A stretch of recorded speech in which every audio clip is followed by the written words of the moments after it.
Good afternoon, everybody. I'm Kate Seeley with the Middle East Institute, and I'd like to welcome you to today's talk with author Michael Ryan. He'll be discussing his recently published book, Decoding Al-Qaeda's Strategy, The Deep Battle Against America, published this year by Columbia Press. We're doing today's talk as part of a regular series of book talks and signings in honor of the launch and renovation of our library, the Oman Library at the Middle East Institute, which, if you're not familiar with, is quite a gem of a library. It's out here in the back in a carriage house, and it holds 19,000 volumes of books on the Middle East, mainly in English, but some in Arabic and in Turkish. It includes 400 rare volumes. It's open to the public from 9 to 5. It's a wonderful place to browse and read and relax. And ultimately, we hope to digitize our most valuable texts and connect this library with other libraries in the Middle East. So please check it out. If you like it, consider a year-end donation to MEI. You can go online at mei.edu. Now on to Al-Qaeda. Not a day passes when we don't read about Al-Qaeda in the press. I think the New York Times had 2 articles today referencing Al-Qaeda. One was a rather interesting article about how U.S. agencies like the State Department are trying to thwart Al-Qaeda's attempt to recruit young Americans by using online tactics and messaging. Not so long ago, President Obama declared that Al-Qaeda was on the path to defeat. A statement he probably somewhat regrets today, because there have been many Al-Qaeda and its affiliates attacks since then. Of course, maybe the most horrible being the recent Al-Shabaab attack in Nairobi. But after years of being barraged with news and information about Al-Qaeda, how much do we really know about this organization and its affiliates? How much do we understand about its ideology, its tactics, and why they're so successful at marshaling support for their efforts among certain communities, though we're able to stage assassinations and drop drones? How effective are we really at waging the deep battle, the battle that would turn people against Al-Qaeda ideology? It seems not so effectively. So here to discuss these issues in greater depth is a scholar who's done a great deal of research into Al-Qaeda's writings in Arabic. And through his first-hand analysis of Al-Qaeda, has been able to shed some new light on the organization and its evolution and its appeal. He has been able to do so because he studied Arabic in Cairo. He got his PhD at Harvard at the Department of Near Eastern Languages and Civilization, and today is a senior fellow at the Jamestown Foundation and at the Middle East Institute. Prior, he served as a senior executive in the U.S. Departments of State and Defense and was a vice president of the Millennium Challenge Corporation and also the Middle East Institute. I'd like to welcome today Michael Ryan, who'll be talking about his new book, and then we'll be signing copies of it afterwards at the end of the hour.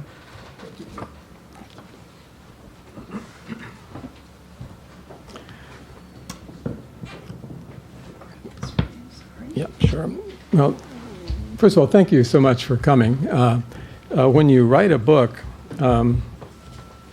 it's a very kind of lonely thing because you sit and you write and you read and you worry about finishing it, and when you worry about finishing it, you worry that anybody will care about it. At a certain point, you start to hate it and really despise everything, and then you go into self-loathing, and now you're ready to face the public, right? So thank you so much for coming. I really appreciate it. I spent so many years in the federal government, and quickly, in order to get promoted, I went into management. So I went away from intel analysis, and eventually I went away from the Middle East.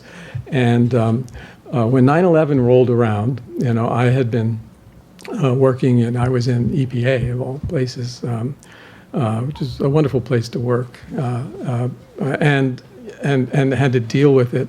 I had people living next door to me in Arlington who were in the Pentagon when it happened, and had friends that were killed. And in order to get home, I drove by I said to myself, like everybody else, what did they hope, to accomplish by this? First of all, who did it? But then that was the easy question. But what did they hope to accomplish?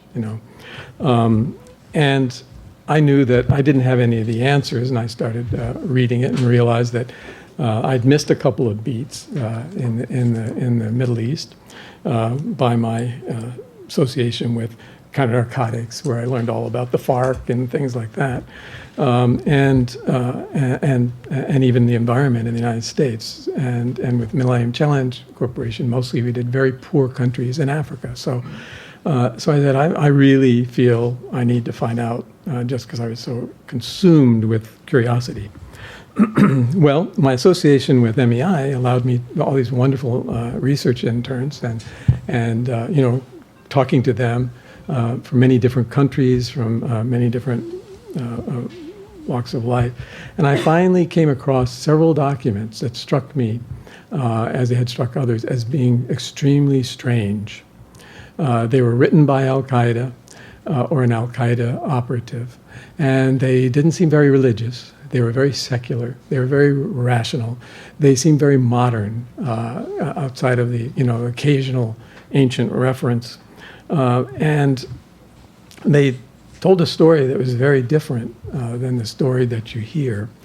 And because I was trained to read ancient texts in Arabic, that's what I did at Harvard. It doesn't do you very much good with modern newspapers, but if you want to read about religious texts and whatnot, that's what I did.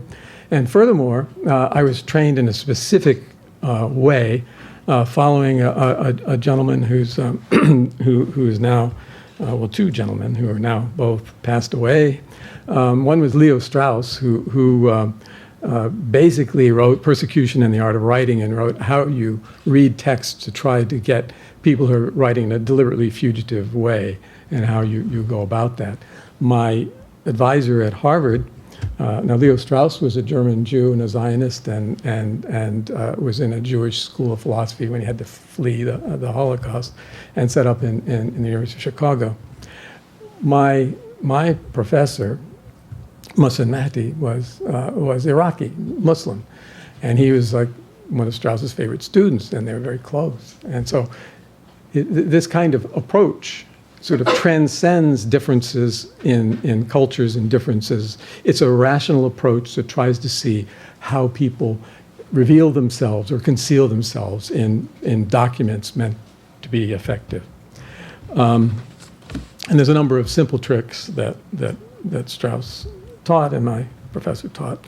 And I used those methods, very simple methods, in reading documents. And I did this because I thought, well, this is what I can do. I didn't go around and talk to a lot of policy people, because lots of people do that. Journalists are great at that. We know all about every twist and turn of American policy. We debate it, true. But nobody that I knew of and I knew there were people I didn't know, but were reading these documents in the way that I intended to read them. And so that's what I did. The first thing I did, and so because I spent so much time in the government, I'm going to tell you what I'm going to tell you. One is, the first thing is, ideas really matter. Seems obvious, right? We all agree with that? But we've kind of ignored ideas in our battle with Al-Qaeda. We've ignored them because nobody in the American government wants to, in a hostile way or in any kind of a way, say Islam if they can avoid it. And certainly they don't want to say the word jihad. And they don't want to talk about these things because, as a person that I respect very much said, if I said anything about Islam, it turned to dust in my mouth, so I just don't do that. Okay, fine. So what I want to tell you up front is that when I talk about Al-Qaeda, I just translate the Arabic that they use.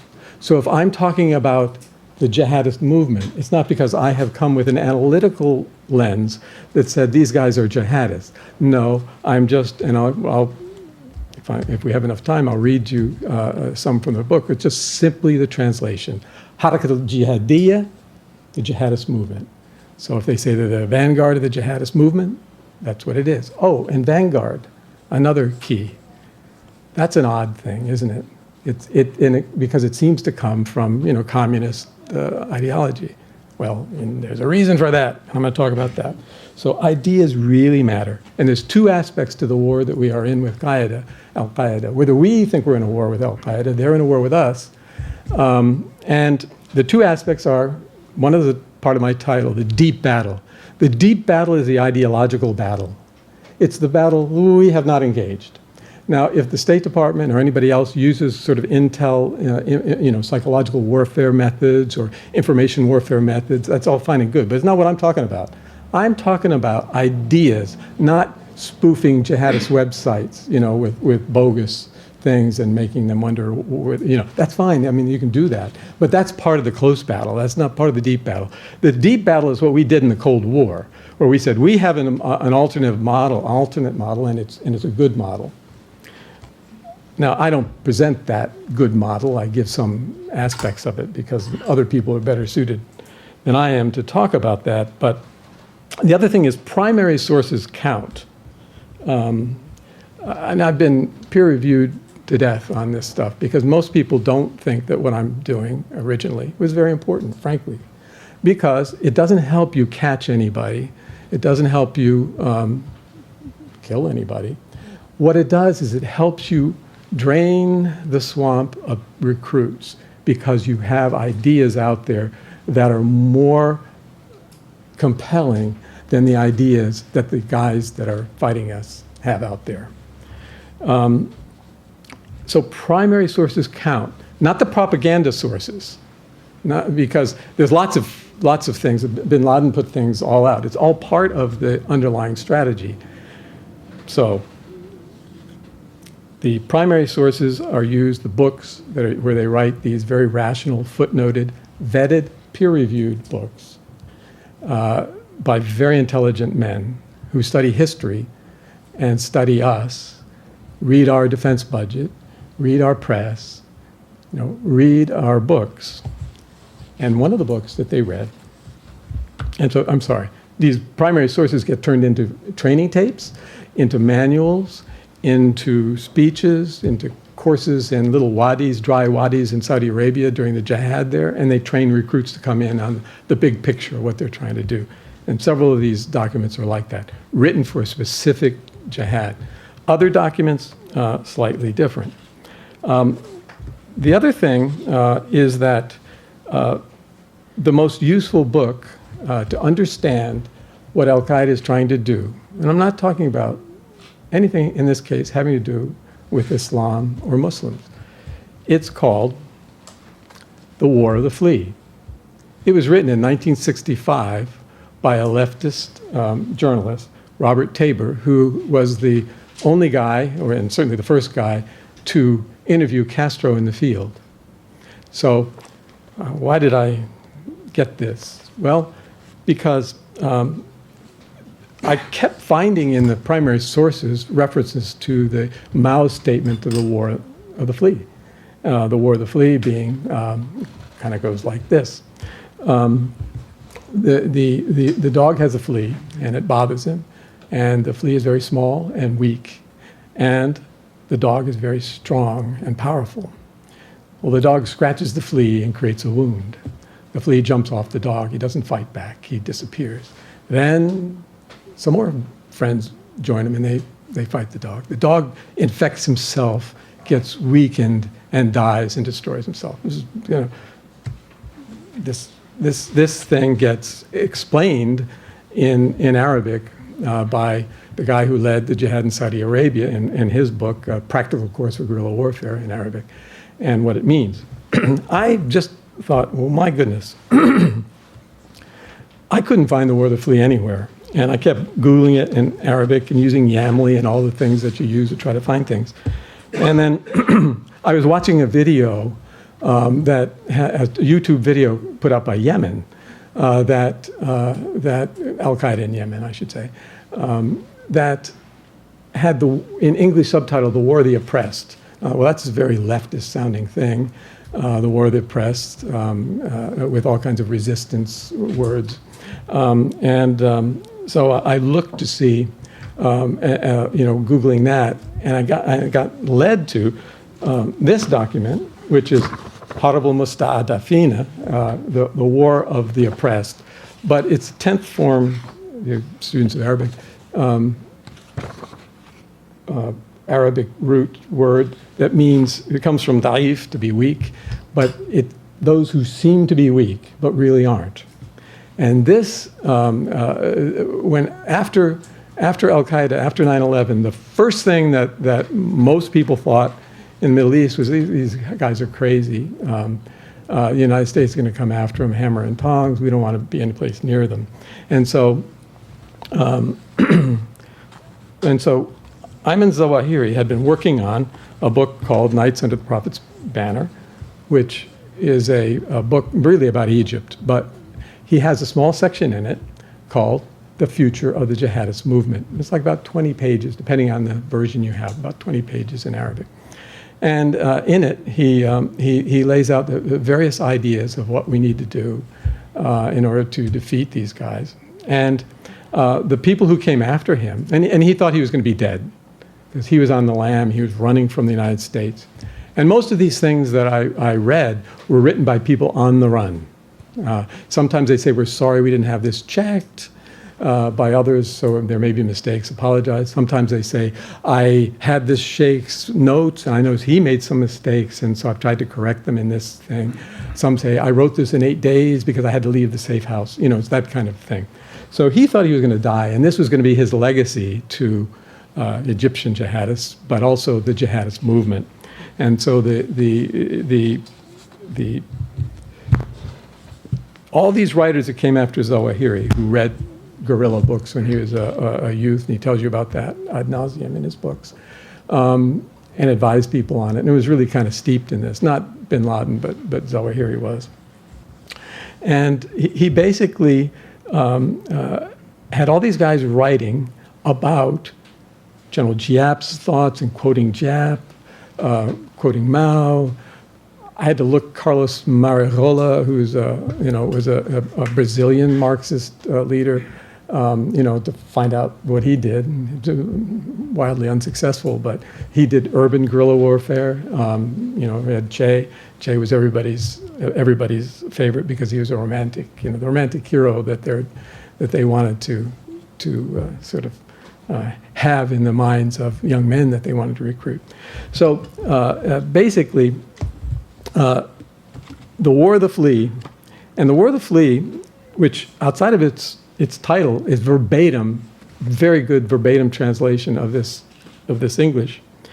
And one of the things that Tabor tells us is that guerrilla war, because that's what we're talking about, guerrilla war, in the larger sense in which we have been discussing it, is revolutionary war, engaging civilian populations or a significant part of such a population against military forces of established or usurpative government authority.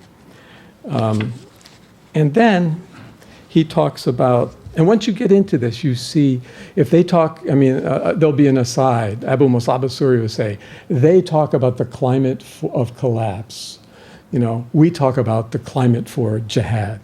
They talk, and it goes back, and you'll see quotes, and the quotes will be from Giap's, People's War, People's Army. It was a manual for people trying to revolt and have insurrections. And Tabor wrote this. He's talking about something in the air. It's the wind of revolution, In Arabic, it's rih thawra, and just exactly. It is a revolutionary impulse, an upsurge of popular will that really has very little to do with questions of national or ethnic identity or self-determination or forms of government or social justice, the familiar shibboleths of political insurgency. It is not even certain that economic deprivation itself is a decisive factor that it is widely assumed to be. Poverty and oppression are, after all, conditions of life on the planet that have been endured by countless generations with scarcely a murmur. The will to revolt, okay, and they talk about the will to jihad, okay, the will to revolt, so widespread as to be almost universal today, 1960s, seems to be something more than a reaction to political circumstances or material conditions. What it seems to express is a newly awakened consciousness, not of causes, but of potentiality. It is a spreading awareness of the possibilities of human existence, coupled with a growing sense of the causal nature of the universe that together inspire first individuals, then communities, and entire nations, an entirely new attitude towards life. Okay, this is what Al-Qaeda wants to achieve. When it looks at Mao it sees that Mao talks about guerrilla warfare, and he says that some people, he had to argue within their system, that this was, you could have something called strategy for guerrilla warfare, because guerrilla warfare was a tactic, which Tabor calls one of the fallacies that we have, that it's a tactic. It's not a tactic, it is the war itself. And it's about, and he says it can be used, it rises to the level of strategy, guerrilla warfare, when you have a very vast area that's very weak, and a small centralized force that's very strong, and you can trade space for time. That's the Ummah. The Ummah was this wide area that, taken collectively, militarily, was weak. And you had the United States as the remaining superpower, very strong. The war of the weak against the strong. And the way you win it is by following these formulas. Now, I can only assure you, and if you have the misfortune to actually read my book, you will find that again and again you have these references and allusions back and forth to this kind of stuff. But it's surrounded. It's like a sandwich. You have hadith and religious things on one side, and hadith and religious things on the other side, and in the middle you've got something that's very close to Marxist ideology. Abu Bakr Naji says that he admired some of the gangs in South America because they were able to get popular will on their side and fight against, and they're even in the drug trade, right? He said, of course, they had a filthy ideology.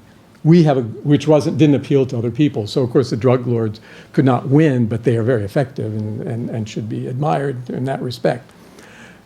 They also talk about something they call Sunan Kauniyya. Now, that's in Salafism, there's Sunan Kauniyya. That's something that exists. It's universal laws. And a universal law in this context means something like, if you look out in the east, you're going to see the sun seem to rise, and it does it every day. And God didn't reveal that to you. You just saw it in God's world. It's something that simply exists. It's all law. If you ignore it, it's going to, as Naji says, it will grind you under. Now, what Abu Bakr Naji, and there's a handout where I talk about, I just have the names of these guys, so because I know you can't, unless you already know them, you don't know them. Abu Musab al-Suri, Abu Bakr Naji, Abdulaziz al-Muqrin. These are all people Al-Qurashi, who wrote between 2002, let's say, and about 2004, by which time everybody but Zawahiri was dead, as far as we know, or are so deep underground that they killed themselves. I mean, they're not around. They're not writing anymore. But their books are all over the place. You still find them. You can find them on, you used to find them on Mega Upload. I used to get them on Mega Upload, which was a video site place that the FBI shut down because it had nothing to do with this. But you go to a jihadist site, they'll have one of these texts. You look at it a little bit, and it'll redirect you, and you go to a commercial, storage site. You pick it up and download it, or you go to Jihadality of Aaron Zelen, who provides you a guaranteed non-virus. I've never had a virus. I think they don't have viruses on these websites unless we put them there, because they want people to come to these places. They want them to be good, and they work very well. And if you want to read them in German, you can read them in German. If you want to read them in English, you can read them in English. You want to read them in French, you got French. They do a very good job. Okay. So when did this begin? I'm going to stop here and read you about the first time, partially because I just enjoy this story, and I've been talking about all this stuff that's less familiar. And it's a guy I became friends with who's, I was telling Kate beforehand, a Wall Street Journal reporter named Alan Cullinson. Alan Cullinson doesn't speak Arabic or any Middle Eastern language, but he's fluent in Russian. So he's been in Moscow for a long time, and he does a lot of work now in Chechnya, Dagestan, and whatnot. And that's how I met him. And after the Boston bombing, he came through because he had talked to the family of the bombers back in Chechnya and Dagestan, where they hail from, or when some of them returned to. And so I met him. I found out that he was actually the guy who got Zawahiri's hard drive that had all these books some of the books that I've been reading. Not all of them, because some of them hadn't written yet. But Knights Under the Prophet's Banner was there. He also found the military leader's laptop, which had a lot of operational stuff. And I'll just read you this, if you'll spare this, because Alan writes very well, as all journalists tend to. And he wrote this in The Atlantic. In the autumn of 2001, this is Alan Cullison speaking, I was one of scores of journalists who ventured into northern Afghanistan to write about the U.S.-assisted war against the Taliban. I crossed the Hindu Kush to cover the fighting for the Wall Street Journal. My journey took what looked like a fatal turn. The battered black pickup truck I had rented, which in its better years had been a war wagon for the Afghan gunmen, lost its brake as it headed down a steep mountain path. Careened along the edge of a gorge, slammed headlong into the back of a Northern Alliance fuel truck that was creeping down a mountain, and slid to rest on its side in the middle of the road. My bags spilled down the mountainside or were crushed beneath the pickup. Fortunately, none of the pickup's occupants, a Japanese journalist, 2 Afghan interpreters, the driver, and a shoeless boy who had been riding on the roof and wiping dust from the windshield, was seriously injured. None of them seriously injured. Only my interpreter, a Russian-speaking Afghan, Alan, again, of course, could speak Russian, seemed to be hurt. He clutched his side and said something had hit him in the ribs. We nursed some cuts and bruises, climbed aboard a Northern Alliance truck carrying wooden crates of Kalashnikov ammunition. Then he went into, and he goes on, I won't read all of it, but it's a great story because he no longer had a working laptop that discovered, it cracked the rib of this poor guy that was his interpreter. And he said, if you're in Afghanistan trying to phone back to New York with a story, it's very tedious. And, because our military, it was like the day after, he went in the day after we went in and we owned everything. Or the Northern Alliance, so-called, owned everything. And there was nobody there. And of course, I guess you just go into a computer shop, right? No, there weren't any computer shops. However, being a resourceful journalist, he asked questions, and he found a guy. Said, "Well, I know a guy who knows a guy who claims he's got a couple of he's got a laptop and a desktop that you might be able to use." So when he met this guy, and it turns out the guy, of course, was a jewelry salesman, used jewelry salesman. He was a thief, So basically, he had been watching a Zawahiri go into this building, and another guy who Hafsa Masri, I believe, was then the military leader, and he didn't care what they were doing. He didn't, Al Qaeda, what the hell is that, But he was watching them because he said, that guy's got a laptop. I bet that's worth a lot of money.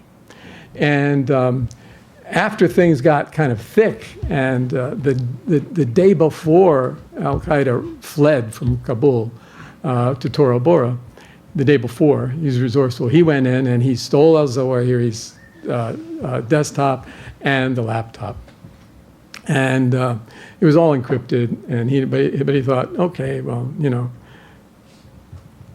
why not? He was able to talk the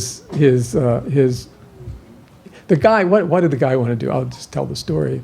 The guy wanted to have money. He was an outstanding citizen. This is how fate happens, I guess. Wanted to get some money so he could go meet American women, and he thought he needed some money to do that, to get the plane ticket and whatnot.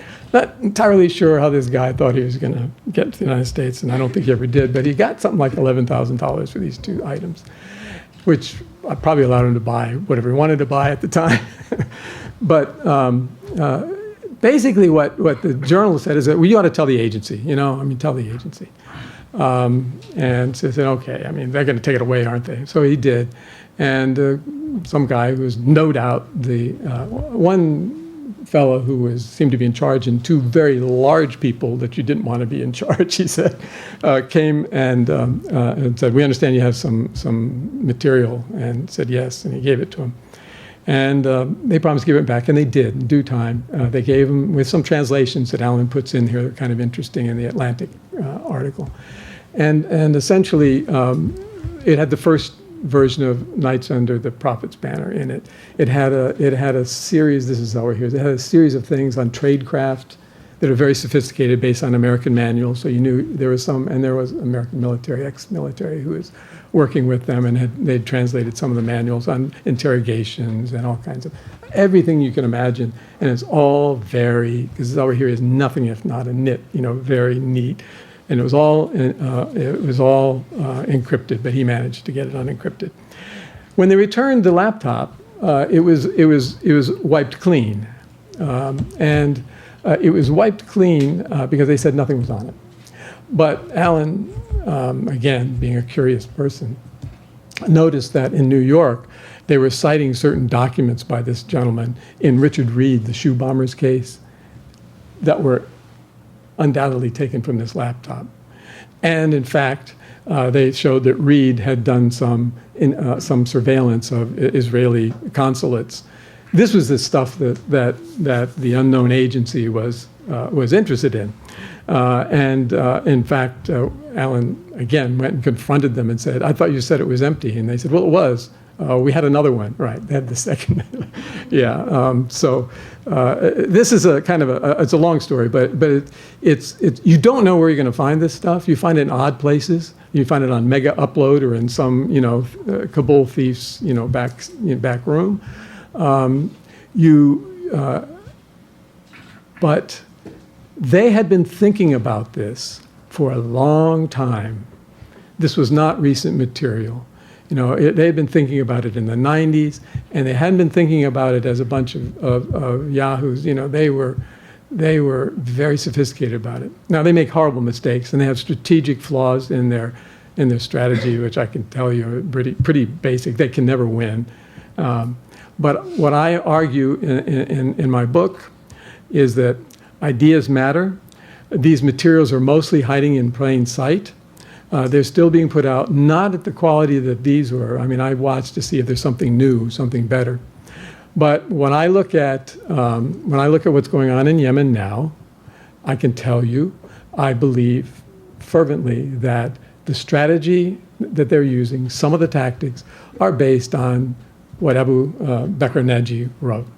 Now, this is also what al-Wahayshi, the head of al-Qaeda in Yemen, said when he endorsed a book in Arabic that was called Why I Chose Al-Qaeda, and they put a video out. He wrote, "If you don't think we're rational, that we don't have a way to win this thing, read our book and watch us and see what we do."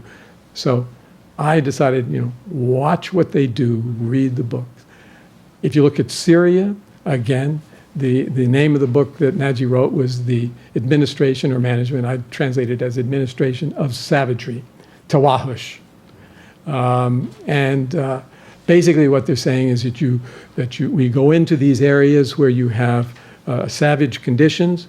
You can, and they'll stop and say, Chase says sometimes you can create those savage conditions, or maybe they just pre-existed, and then it'll go on and say, basically what you try to do is, following good Maoist thing, you try to set up an area where you, while you are harsh and have a austere version of Islam, and maybe they're not used to it, you can provide basic services within that savage situation.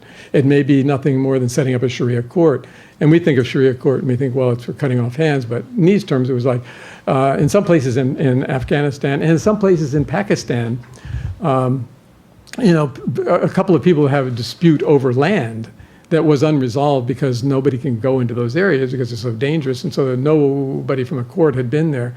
And the Sharia court will set up in an afternoon. They'll say, okay, no, you get the land, you get paid this, it's finished. And because these guys have guys with Kalashnikovs behind them and swords, they follow the rule, and then it settles the issue. So that issue is gone.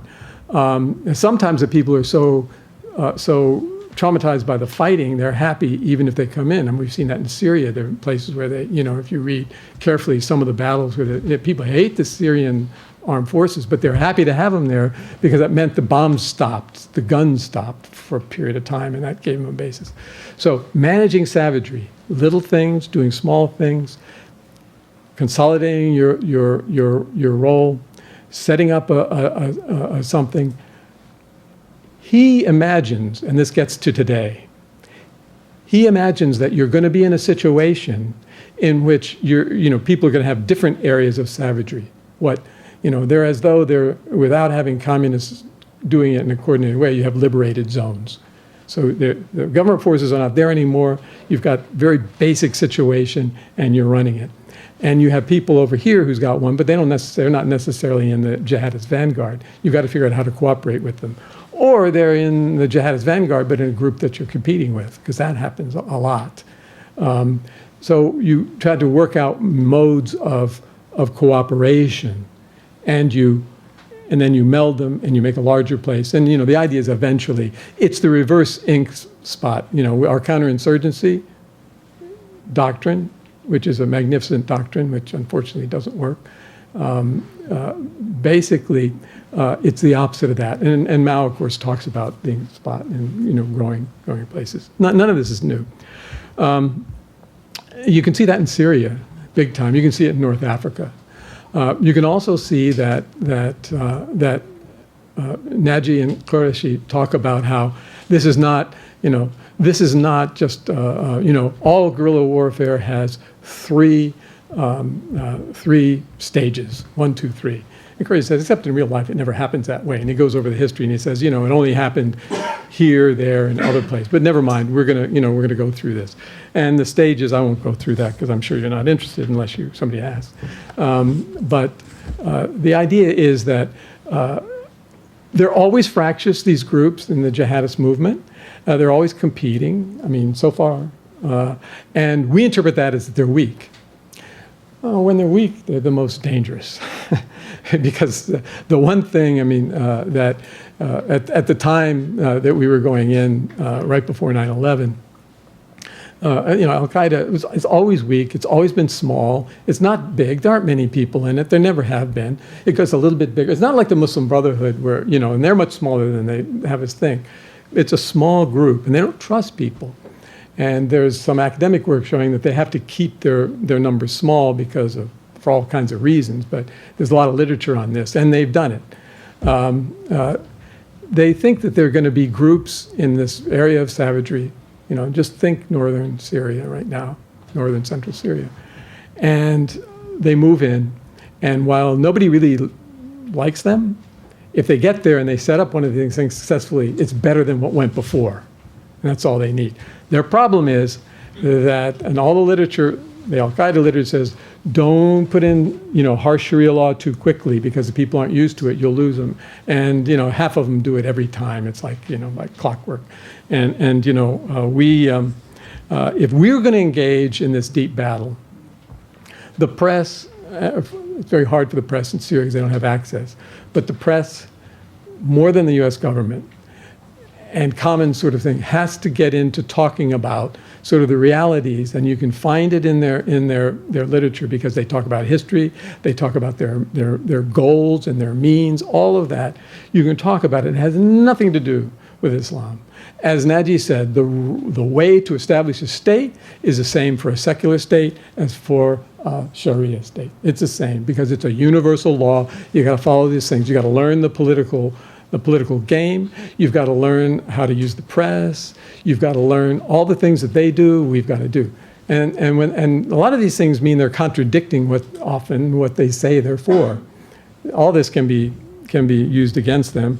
One of the questions I asked at the beginning of the book is why, when most people in the Middle East would not want to be under Taliban, would they be sympathetic to guys like Al-Qaeda who are not like the Taliban? They were more middle class, for the most part, more modern. But they would not want to be under their rule. Why are they sympathetic to them? There's lots of answers to that. But we need to get our head around it, and we need to approach this more. It's more important than, I didn't read you all the things, it's more important to have a single press release, they say is more important than a brigade, if it's positive. They studied how people use sort of military situations with very little input on their side to create the impression that there's this large, strong power that's against your very religion and identity. And they do that, and they're not successful broadly, and the success doesn't last, but they're able to do it. Plus, people may be, and it's a question that anybody may have a better answer than I do, but it is clear that whatever you think about it, Al-Qaeda was very, very aware of this. And it wasn't just when bin Laden was in his last days, as we read about it. They knew it from the beginning. They knew it before they started it. And I'll end with one last thing, because it's the apocalyptic thing. Among the things that al-Qurashi read when he was reading American defense budgets and OMB and all kinds of things that in the public record,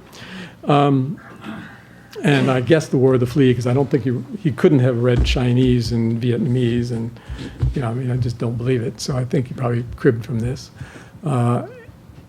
He read an article on what was called at the time fourth generation warfare, written in 1989 by some Marine Corps intellectuals who were, and fourth generation warfare, as al-Qurashi tells you, is just another word for asymmetric warfare.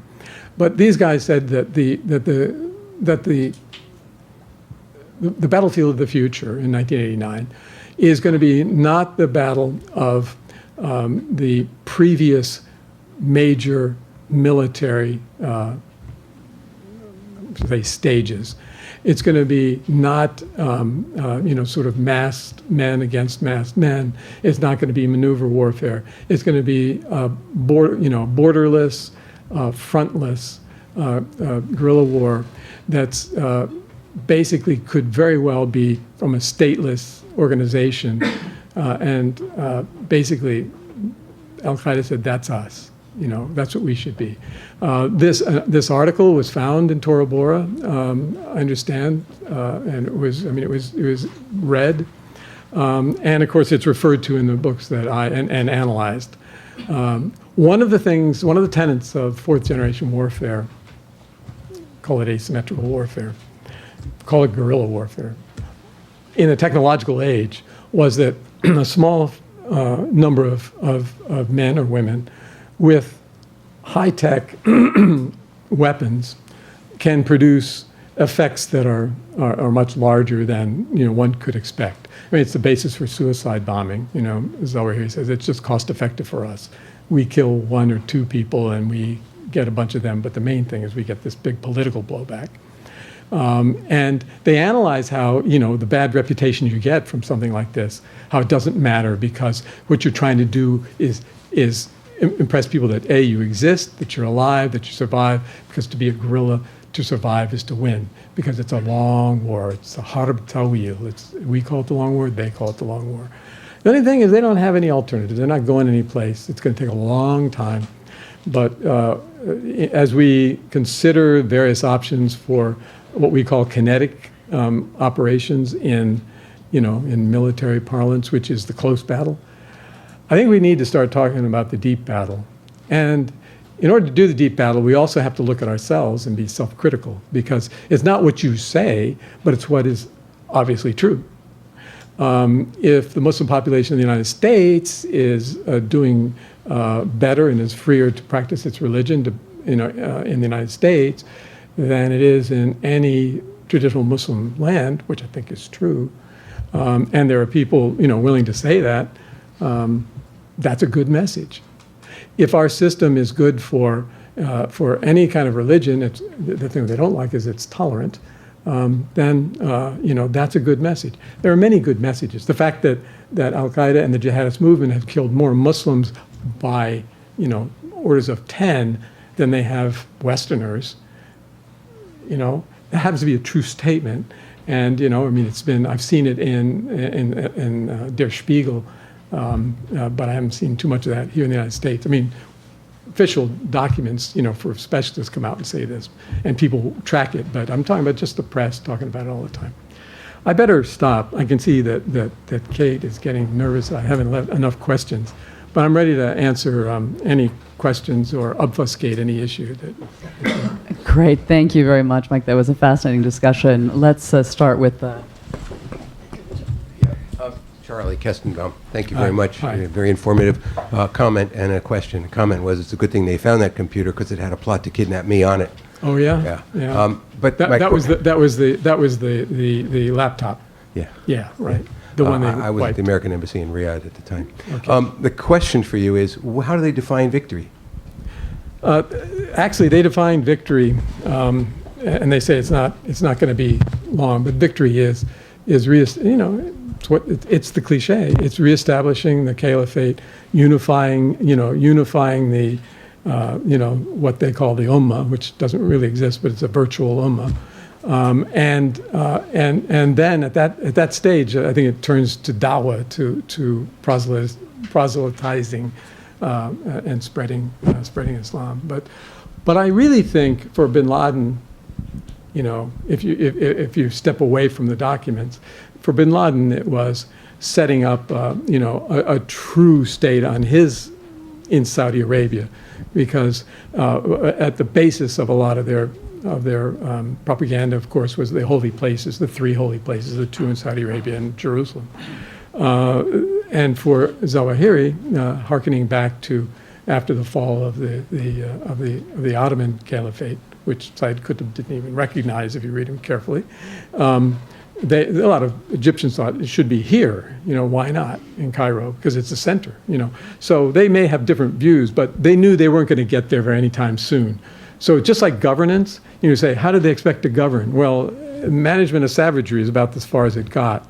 With lots of things like we got to study management, we got to study sociology of tribes so we can deal with tribes, but they never really got around to it, and they debated it. So I think, they have this, the mythological, we have this large, new Roman Empire that's called the Ummah that then spreads. And that's what they're working on now, I'm pretty sure. But they got to take out, every time I see Sham, and I don't care if it's a Harara Sham, or now they're not going to use their name, I see the word Sham. Abu Musab Asuri describes what they mean by Sham. We say Levant, which kind of sounds nice. Let's go to the Levant. Sham is Jordan, Israel, Lebanon, and Syria. So anybody, yeah, exactly. And so basically, but he goes through that and says this is what we mean when we say Sham. And he was Syrian, as you know, Asuri. Yeah. So are they. Yeah. Right. Yeah. Exactly. I'm Stanley Kober. You mentioned Russia, the comparison. They learned from the Russian revolutionary ideology. The big idea with Russia was communism. I asked a Russian scholar several years ago, why did the Cold War end? He looked at me like I was an idiot. Communism didn't work. Right. Okay. It took them 70 years to realize that. Right. So this is the war, the big idea. How long do you project this? I don't think it's going to end before I'm, planted. I think I don't know, to answer your question, but not soon, because the problem is they can go from such small cells, and when they're successful, it gets large very quickly.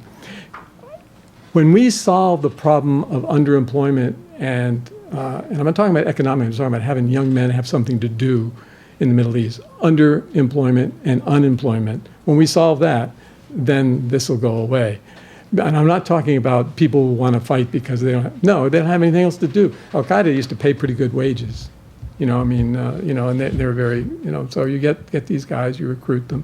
You're going to pay your family if they get killed, and the guys don't have anything else to do. Plus, I was a young man, once, I think, and I used to get in all kinds of trouble when I had nothing to do.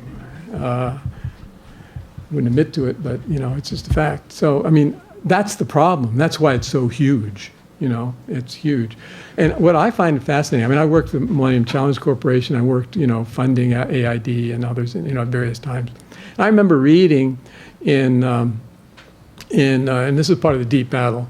I remember reading in literature in the 1970s, AID guys talking about how they would have, they had $1 billion program with Europeans and everybody in Egypt. And they had all kinds of problems, getting any credit for it or delivering things. Whereas a small, Muslim Brotherhood cadre would come in and set up on $100 and everybody would love them, And Pakistani friends would tell me, China builds a damn road so they can invade them if they need, And they love it, it's got, and it's all, and they're able to do it. We have these huge programs and we spend all this money and, you know. So we have to reform how we do some of this stuff, and all these things are really hard. They're not easy. If they were easy, they'd be done, because AID, I'm not critical of AID. I don't think we know how to do development. And how do I know it? Because every time AID, you know, writes a report on itself, it says so in very, you know, very clear terms. Well, as we know, unemployment is only going to spiral Yes. and become even worse in the Yes. Arab world over the next several decades. So short of employing everybody, which is not going to happen, I mean, maybe you can elaborate on some of the sort of the counter-narrative or the deep battle tactics that can be used more effectively. Yeah, You sort of yeah. reference some of them, but maybe just flesh that out a little bit more. Yeah, sure. The basic thing that I say is that we ought to just quote some of these documents, you know, I mean, because they tell the story themselves, and basically it show that it really is based on a failed ideology, you know, and they can't win, they can't build, they can only destroy.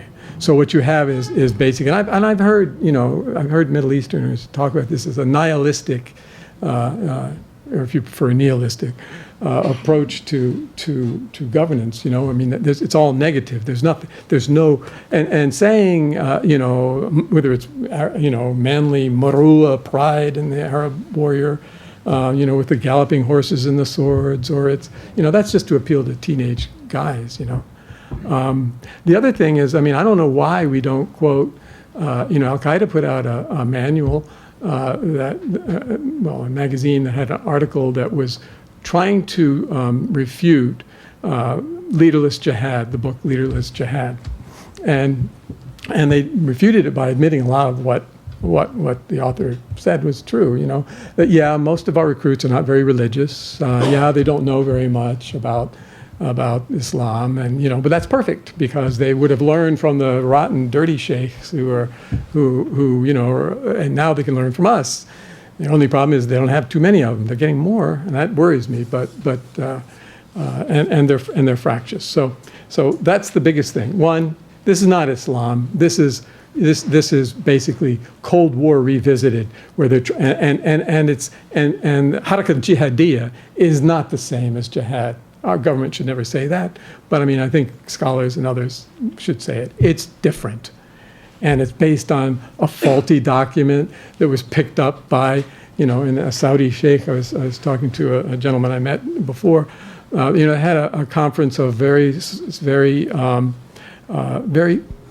conservative Hadith scholars in Turkey, and they got some money from the UK and elsewhere to talk about this, and it was basically, whether you admire them or not. One Saudi sheikh, I love this guy. And he went to the document, which the neglected or hidden obligation, which is the basis of all jihadists, modern jihadist thought, you know, that it's an individual obligation to go on jihad for everybody. And that you should kill Christians and Jews and our enemies wherever you meet them, okay? And this was a hadith. Now, this scholar went, and he went to the Zahariya Mosque Library in Damascus, and he went to the oldest existing copy of the Hadith. And he said in Arabic, it was yu'ammil, which is to deal with, you know, cooperate with as they deserve, okay? Instead of yuqatil, which is combat them wherever they, you know, as they deserve. And he said, you know, the corrupted manuscript was a 19th century copy, and I got this copy that had it here and here, and it's all false. It's not part of the religion. Where did that go? Nowhere. It's on their website. I found it because I was looking at these things, you know, and I mean, and it's, we can't make that argument, but they can make the argument. So one of the things ISAs could do is come on, get a little help, a little scholarly help here, you know, because this stuff is based on a modern concept. It's not, you know, it was invented in Egypt, and it's not, and I know Said Qutb is very, if you read him in Arabic, is a very eloquent and persuasive arguer. But some of the stuff that came after, including his stuff, but it's just not, it's not reasonable. So I think that's part of it. A, they can't build. B, it's a modern ideology. It's not Islam, and C, we have a better way that meets the needs. But of course, we have to create the better way. That's the problem. Question John Kunstadter. Thank you very much for a very enlightening talk. My question is two parts. One is, how can we deal with this phenomenon without touching problems in Islam? And two, from the other side,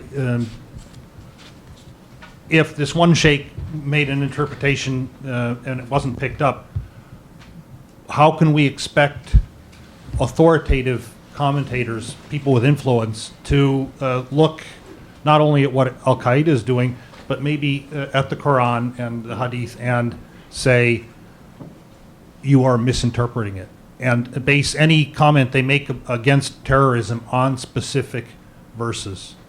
Yeah, I think that there are, the answer is imperfectly. That's why you can't do just one of these things, because it is very difficult, and I wouldn't advise an American official to talk about these things, especially a Christian, or Jewish or Hindu or any, because you don't have a place, you don't have a standing in court, so to speak. It's kind of like somebody comes up to me. I think we talked beforehand.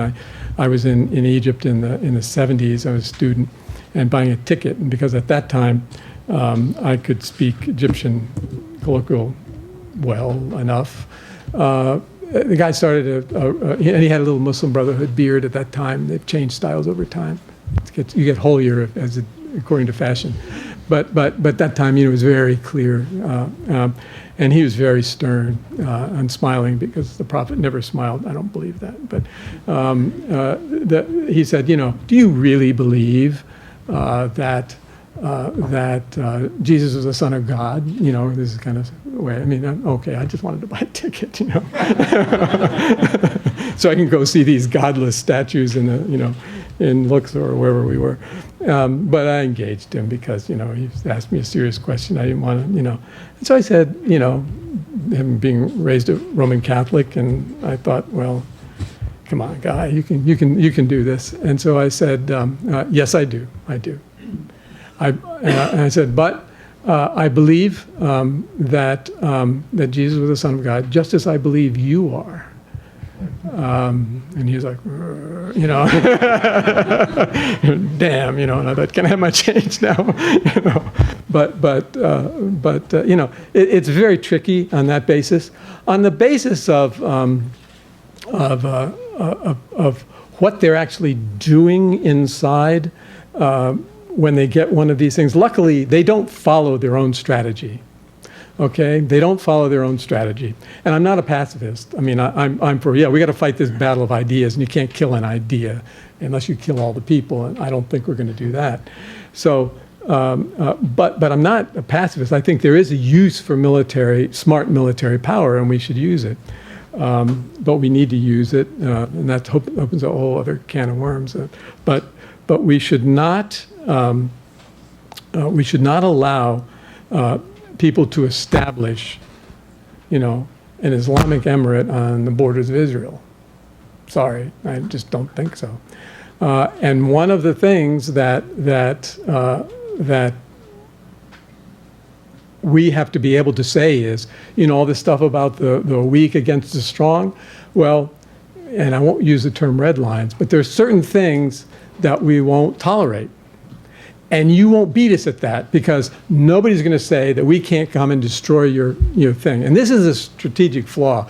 Zawahiri constantly talks about setting up this emirate that none of the local people, unless they're very specialized, really want. And in the center of the Muslim, that will be the kernel of this, is that they basically. We need to not allow that to happen, and we need to show that it doesn't happen. It never happens. Now, they help us with that, because they say we'll never allow such a thing to happen. And we're saying, well, you can set up any kind of religious government you want. We don't have anything to do with that. But you can't set up one that says it's out to destroy the United States. I don't think anybody's going to do that. But I think if they believe that, because so far nobody thinks that they can stand against us in the field. This is all about propaganda. It's all about the Vietnam War. We won every battle, we lost the war. It's all about the fact that they wanted to get us into a position, and they've won that we don't want to do anything in the Middle East now. I say we, the American public, for now, will change. If they attack us, we'll change, I'm sure. But because we're sick of it. We don't want to spend the money. We haven't been successful. We're just more problems. We hit the oil spot and it turned out to be mercury. It's all over the place. So they've won that. We need to take that away from them and say, yes, we've never been what you said we were. We can demonstrate that. We've left every place when the legitimate government asked us. We left Iraq. I don't know if we're going to leave Afghanistan or not.